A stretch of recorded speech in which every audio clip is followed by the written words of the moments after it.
Halo, selamat pagi, selamat siang, selamat malam, dan pastinya benar, selamat berbahagia. Teman-teman, kalau kita menjumpai pagar kehidupan, terutama podcast pagi, itu berarti udah waktunya kita ditegur nih. Ditegur apa, Mas? Ditegur untuk kembali bahagia dong. Ayo, yuk kita senyum lagi. Coba deh sekarang tersenyum. Nah, sambil tersenyum, saya akan mengajarkan kepada kamu kembali sebuah kalimat positif yang selama ini bisa merubah saya dalam jangka waktu yang cepat. Yuk, coba tuliskan. Sedikit lagi saya mencapai apa yang saya mau. Tuhan itu baik. Tulis begitu. Coba, ada nggak sih perasaan bahagia yang tiba-tiba muncul dalam hati? Nah, itu loh yang kamu butuhkan. Sebuah perasaan syukur ketika berjuang. Terima kasih.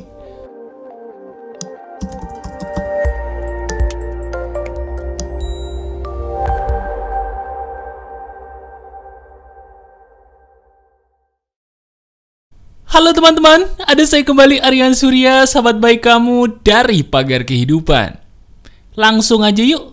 Ada banyak orang di antara kita tidak percaya bahwa dalam hidup ini sebenarnya tidak perlu seribet yang diajarkan oleh kebanyakan orang di luar sana. Tapi, percaya nggak sih, setiap kali saya mengatakan hal seperti ini, ada aja orang yang belum percaya bahwa memang hidup itu sebenarnya sederhana.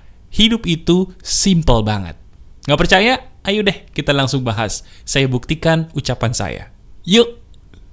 Nah, ini seru nih, ini seru banget. Mas, tadi Mas Aryan bilang kalau sebenarnya hidup itu simple atau sederhana. Tapi kan kenyataannya nggak gitu, Mas. Karena bukan apa-apa ya, Mas ya. Saya ini udah bekerja keras banting tulang loh, Mas. Bahkan saya juga punya teman, dia itu orang baik banget. Tapi kenapa ya hidupnya kok susah, nelangsa terus? Berarti betul dong kata orang-orang bahwa hidup itu tidak sederhana, hidup itu tidak simple. Kok Mas Aryan bisa berkata bahwa hidup itu sederhana dan simple? Apa alasannya, Mas? Gini, orang itu menjadi tidak percaya bahwa hidup itu adalah sederhana atau simple, penyebabnya cuma satu. Dan maaf ya, maaf banget sebelumnya, ini kayaknya kamu deh sebagai sahabat saya juga punya keyakinan yang sama. Begini, orang itu jadi percaya bahwa hidup harus ribet atau tidak sesederhana perkataan orang-orang yang namanya motivator. Bukan karena mereka sudah mempraktekkan apa kata para motivator. Bukan. Tapi mereka berkata bahwa hidup itu tidak simple atau sederhana karena mereka sudah dididik seperti itu oleh leluhur-leluhur mereka. Titik. Benar. Kamu nggak usah ngerasa menjadi tersangka. Saya pun juga gitu. Iya, saya nih, kalau bisa dibilang adalah generasi pertama di seluruh keturunan saya dulu, leluhur-leluhur saya dulu, yang punya pendapat nyeleneh tapi berhasil, seperti sekarang ini. Saya generasi pertama ini. Jadi kita nggak sendirian kok. Kamu sama seperti saya. Kita punya orang-orang tua yang mengajarkan sebuah pengajaran yang maaf, sayangnya, bagus, tapi nggak bener-bener banget. Di bagian mana, Mas, yang nggak bener banget? Yang berkata bahwa hidup itu susah, bahwa hidup adalah perjuangan berat. Itu yang salah. Loh, Mas, tapi itu kan bener. Salahnya di mana? Salah, karena memang, maaf, kita semua ini lupa. Lupa apa? Bahwa dalam hidup kita, itu ada dua jenis matematika. Yang pertama adalah matematika manusia, yang kedua adalah matematika Tuhan. Kalau selama ini kita menjadi susah cara berpikirnya, menjadi ribet cara berpikirnya, tahu nggak kenapa sebabnya? Karena memang diri kita sudah dicekoki dari kecil bahwa memang matematika yang paling benar itu adalah matematika manusia. Cuman matematika manusia, titik. Sehingga kita berpikir, waduh, Mas, duit saya di bank tinggal dikit, Mas, gimana, Mas? Aduh, dapur saya nggak ngebul, saya harus ngapain? Aduh, Mas, saya nih udah umur 42 tahun, tapi belum ketemu jodoh, saya harus ngapain? Atau, Mas, jujur ya Mas ya, aduh saya kecewa banget nih. Loh, kenapa kok tiba-tiba kecewa? Iya Mas, saya ini kecewa parah. Kenapa? Karena saya nih punya hutang banyak banget. Hutang saya nggak tahu mau dibayar pakai apa dan bagaimana. Sekarang, ayo kita coba renungin bareng-bareng saya yuk, mau nggak? Betul nggak sih? Kepanikan kita, kegelisahan kita, itu pasti ada kaitannya dengan yang namanya angka atau jumlah. Betul nggak? Coba. Jumlah uang, jumlah umur yang makin banyak tapi jodoh masih 0. Atau mungkin jumlah angka pernikahan udah lama tapi anak masih 0. Atau apalagi, jumlah angka lama kerja di kantor tapi jabatan masih segini-segini aja. Betul kan?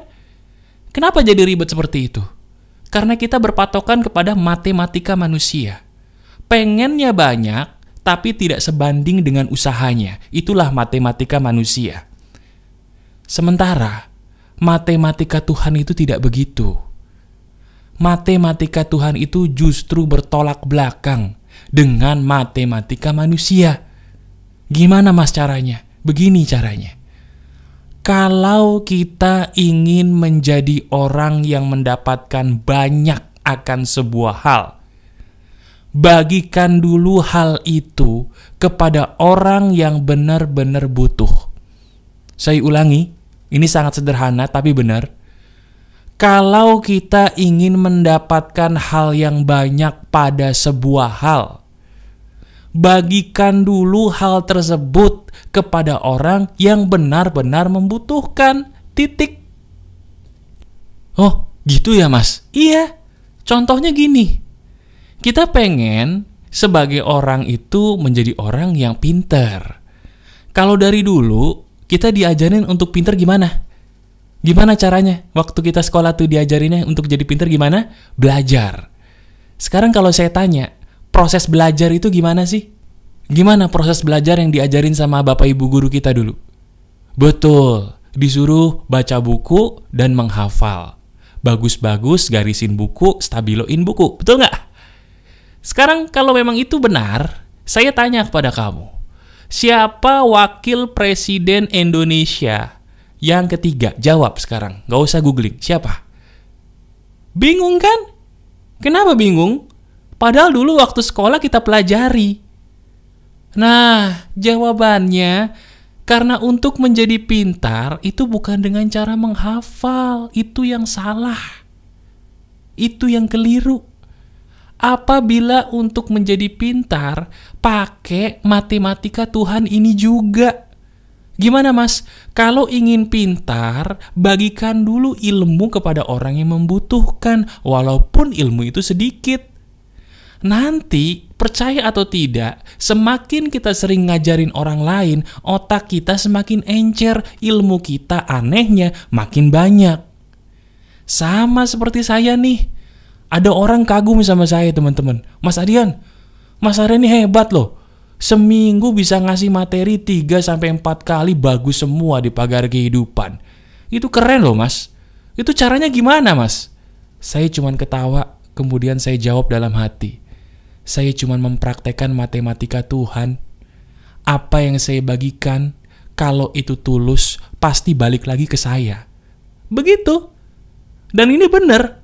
Lihat deh video-video yang kamu tonton setiap hari di Pagar Kehidupan. Bagus gak? Kalau memang bagus, ya itulah hasil dari saya mempraktekkan matematika Tuhan ini. Saya bagikan dulu kepada orang yang membutuhkan, nanti semua akan balik kepada saya, plus bonus lebih banyak. Jelas sampai sini? Jelas. Nah sekarang gini, Mas. Kalau itu kan untuk ilmu, Mas. Benar, Mas Aryan ini bagi saya mungkin menginspirasi. Cukup pintar lah bagi saya. Tapi bagaimana kalau saya ingin mempraktekkan matematika Tuhan ini untuk hal lain selain ilmu, Mas? Itu caranya gimana? Ajarin saya dong. Oke. Sekarang saya akan mengajarkan kepada kamu bagaimana caranya menggunakan matematika Tuhan ini untuk bidang lain supaya kamu hidupnya sejahtera dan bahagia. Nah, ini menarik nih. Ini tolong disimak ya. Ini sangat menarik dan benar-benar membuat saya jadi antusias. Karena ini fakta. Gini, langkah pertama yang harus kamu lakukan adalah bertanya dulu kepada diri kita sendiri. Sekarang ayo bareng-bareng dengan saya. Ayo bareng-bareng dengan saya sekarang juga. Coba ikuti kalimat saya ya dengan suara lantang yang terdengar telingamu sendiri. Ikuti kalimat dengan suara keras yang terdengar telingamu. Begini kalimatnya. Apa sih yang benar-benar saya butuhkan dalam hidup saya saat ini? Tanyakan begitu sekarang. Nah, ketika diri kamu mengatakan itu, ada dalam hati sebuah gambar mungkin atau sebuah perkataan berupa bisikan yang mengatakan bahwa diri kamu ini sedang butuh ini. Baik itu mungkin uang, cinta dari orang lain yang belum kamu dapatkan, atau mungkin maaf kamu sedang butuh sesuatu yang bernama jabatan yang belum naik-naik. Apapun yang jadi kebutuhan kamu saat ini, catat di kertas sekarang. Catat. Benar, catat dulu. Ayo cari kertas atau mungkin di handphone boleh, catat dulu. Satu aja, satu dulu, satu. Udah? Nah, sekarang coba lihat baik-baik apa yang sudah kamu catat. Kalau menggunakan matematika Tuhan, caranya adalah sederhana. Apa yang kamu tulis di situ, bagikan dulu kepada orang yang membutuhkan. Saya ulangi. Apa yang kamu tulis tadi tuh di situ, nah itu, bagikan dulu hal itu kepada orang lain yang benar-benar membutuhkan. Ingat perkataan saya, benar-benar membutuhkan. Bukan orang yang cuman pengen ngerjain kamu atau manfaatin dirimu. Bukan, tapi orang yang benar-benar membutuhkan. Oke, saya akan ngasih contoh. Misalnya gini, Mas, saya sekarang nih lagi butuh banget jodoh, Mas. Gimana? Apakah saya harus nyomblangin orang dulu baru saya dapat jodoh? Bukan. Kalau mau jodoh, saya tanya dulu kepada diri kamu. Bahan bakar perjodohan itu apa sih? Coba jawab deh. Bahan bakar dari perjodohan adalah cinta kan? Orang itu tidak mungkin bisa saling menikah dengan ikhlas kalau di dalam hatinya tidak ada rasa saling mencintai atau mengasihi. Betul kan? Sekarang ayo dong. Kamu daripada nungguin jodoh nggak jelas, celingak-celinguk pakai aplikasi ini itu nggak ketemu gitu ya. Stop. Ayo mulai detik ini bagikan cinta kepada orang lain. Berupa apa, Mas? Berupa bantuan yang didasari cinta kasih kepada sesama. Mulai hari ini juga coba deh sambil kamu bersedekah. Doakan dulu orang yang kamu sedekahi dengan doa terbaik. Bisa menggunakan aplikasi kayak Kita Bisa contohnya, atau Benih Baik contohnya. Ketika diri kamu menggunakan aplikasi, itu malah lebih enak loh. Enak banget. Kenapa? Karena kamu gak usah kemana-mana. Bisa milih orang yang ingin kamu tolong, sambil dirimu tolong orang lain, sambil kamu doakan. Caranya gini. Ini berlaku buat kamu yang ingin mendapatkan jodoh, naik gaji, naik komisi, dapat banyak temen yang baik, naik jabatan. Ini caranya sama ya, jadi tolong disimak. Gini caranya. Pertama, coba kamu pilih orang yang paling membuat kamu jadi sedih ketika kamu melihat fotonya di aplikasi donasi tadi. Boleh aplikasi Kita Bisa atau aplikasi Benih Baik atau dimanapun lah. Kamu lihat orang yang ingin kamu tolong. Kemudian, sebelum kamu mendonasikan uang kamu kepada mereka, pertama, doakan mereka dulu dengan doa terbaik. Contoh, ya Tuhan, saya berdoa, tolong berikan anak yatim yang saya sedekahi ini berkah-Mu sebaik-baiknya berkah. Bahagiakanlah dia, lapangkanlah hidup dia. Amin, amin. Setelah itu, baru kamu minta. Jadi komposisinya adalah cari dulu orang yang ingin kita tolong. Setelah kita menemukan orang yang ingin kita tolong, doakan dengan doa terbaik seperti tadi. Baru setelah itu dirimu minta apa sih yang jadi keinginan kamu. Baru setelah itu kamu kasih duitnya atau bersedekah. Ini berlaku untuk semua hal yang ada kaitannya dengan kebutuhan hidup. Saya ulangi, cara ini berlaku untuk semua hal yang ada kaitannya dengan kebutuhan hidup. Baik itu jodoh yang belum datang, baik itu uang yang lagi mepet, baik itu jabatan yang mungkin tidak naik-naik udah sekian tahun bekerja, entah mungkin ada orang yang lagi sakit, keluargamu tercinta, pakai cara ini juga. Apapun yang menjadi kebutuhan kamu, gunakan cara ini. Jadi intinya, rumus matematika Tuhan itu sederhana. Apa yang ingin kamu dapatkan dalam hidupmu, berikan dulu hal itu kepada orang yang membutuhkan. Dirimu ingin menjadi orang yang pintar, berikan dulu ilmu kepada orang yang membutuhkan. Dirimu ingin kenyang perutnya, berikan dulu makanan walaupun secuil kepada makhluk ciptaan Tuhan yang memang sedang membutuhkan makanan.